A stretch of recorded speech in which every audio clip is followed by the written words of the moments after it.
Hello everyone. So this is going to be about that Chinese disc detainer lock, a little bit more about it, but in the meantime, this is all the stuff, and I want everyone to know that no, I have not used my lock picking skills to rob a store or something.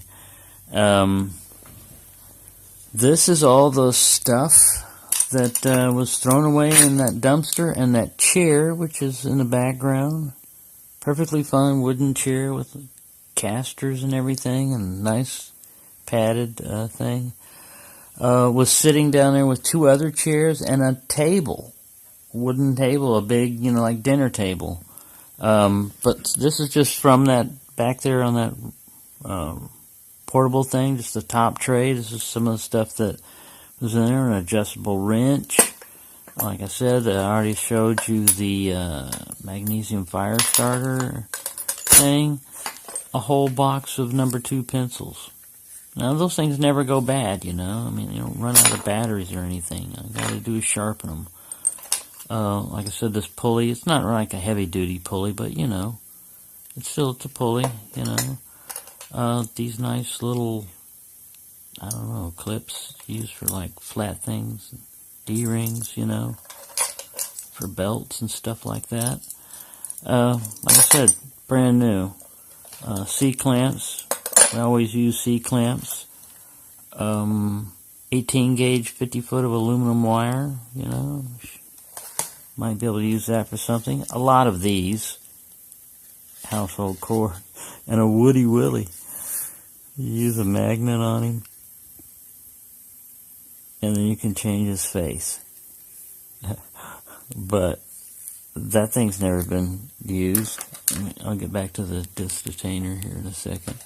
And of course, the file, this little bucket that I'm going to use for lock stuff, and a wall switch, and nails and hardware and stuff like that. So I'm just amazed at the things that people throw away, and some of these things, like that sandpaper, wherever I've got that sandpaper hiding, it had a price tag of like $3 on just the sandpaper itself. So it looks like it was something that had been at a yard sale, or somebody was trying to sell at one time.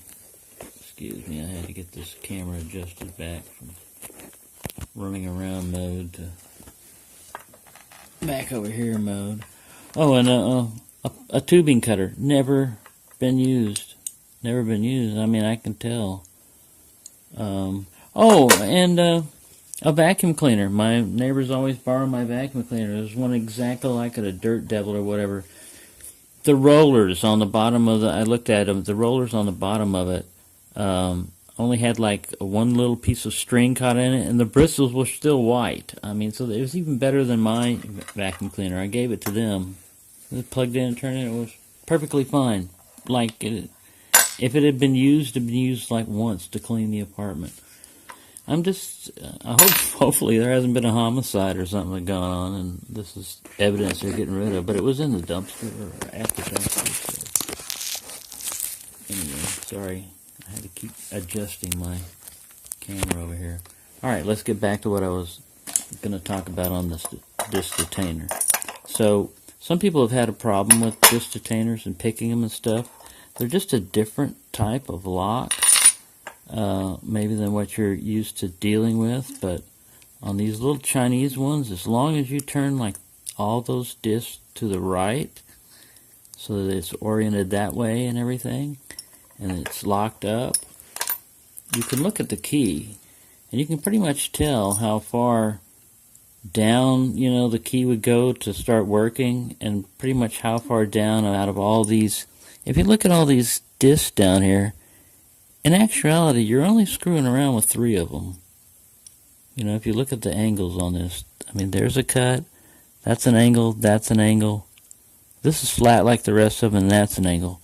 So all the other ones are turned this way, the flat side, and these just have manipulated back just a little bit, So when I was picking it before on the camera the first time, I was not looking at the key. I was basically just feeling the lock. I went from the bottom of the lock all the way up. But if you want to pick this thing, the first disc that you run into is not active, neither is the second one. And I'm using this Allen head on this bolt, the center probe thing, as my guide to kind of how far I am. But you can also use feel, which helps, tells you. And then when you get on a gate, I just kind of like rotate it back and forth just to see what it does. And I'm applying a tension down here. You can apply fairly heavy tension. Like I said, this is like coarse stuff. Don't think of it as like fine tuning something. No, it's like coarse. But you can just kind of like go back and forth. See how I'm like wiggling like that? You can just go back and forth like that on each gate. As long as you return the gate that you've messed with to the right, you know there's only 3 of them that's got to be, manipulated. And if you hit it just right, you'll feel a turn on the core if you get like one of them, but you haven't got the other ones. And so you know you're kind of somewhere, and you go back and forth. This, of course, is going a lot slower than what it has been when I've been practicing. When I opened it that time on video, the first time, that was only the 3rd time that I'd opened that lock. So, and I didn't mess around with that acrylic disc detainer before this or anything else. So I've just been wanting to get one of these just to see what the feel is like. So let me pull this back out and see how badly I've screwed that up. Now see, I've manipulated some of them down there, but those are probably not the right ones or in the right angle. So you can just take your tension wrench, and this is kind of like re-zeroing, or like when you reset a pin tumbler. You just turn it all back to the right so that everybody's all lined up, and you put your probe back in there, and away you go. Now, like I said, this tool has not been refined, so it might be catching more than one disc at a time and stuff like that. When you refine them, you basically are smoothing up the head and sharpening it up and everything else, because it is kind of coarse, this tool that you get as is. But like I said, it's kind of like when you sand your picks. You don't have to sand your picks. You can open a lock without it, but you can tell a lot more with a sanded pick or a polished pick, because your feedback you're getting is from the lock itself and not the pick being snagging up on something. Alright, this one's putting up more of a fight than it should be. I wasn't really, I was just going to say that if you know how the key is, you don't even have to go down and mess with the very bottom of the lock, and you don't have to mess with the very top. It's just kind of like in the middle. But where is in the middle on this thing?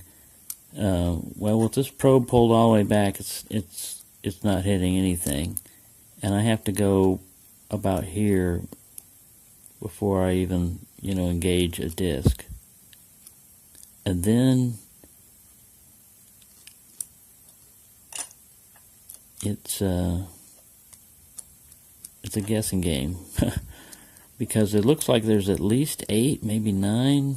I haven't counted the number of gates down there, or discs. Whoa, there went the keys. You get 4 keys with this thing too. And I checked, and it wasn't. There it is. It finally popped. It wasn't from. And once it's open like that, it's open. So that's your angle, right? It looks like there's 1, 2, 3, maybe 4 have been. No, that's the same. 1, 2. Anyways. Yeah, 3 barely. That one is just barely up. But that's all you got to do. You can go back and forth like that. You can go up, you can hit a disc and go back and forth, and going from one extreme to the other. And basically, you'll feel when it catches a gate, it'll just like drop. And to get it out of the gate, you really have to force it. All right, so this thing's opened, right?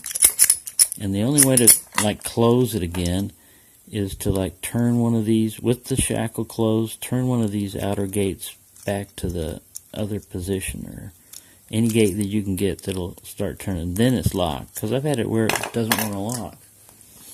But a better way is just take your tension wrench and turn it all the way to the left. And there you are, you're all backed up and everything's zeroed. And you can stick your key in there and manipulate. These things are pretty solid keys. But as far as like difficulty and everything, I'd place these as slightly above warded locks, not wafer locks, warded locks, where you have a skeleton key and you just stick it in there.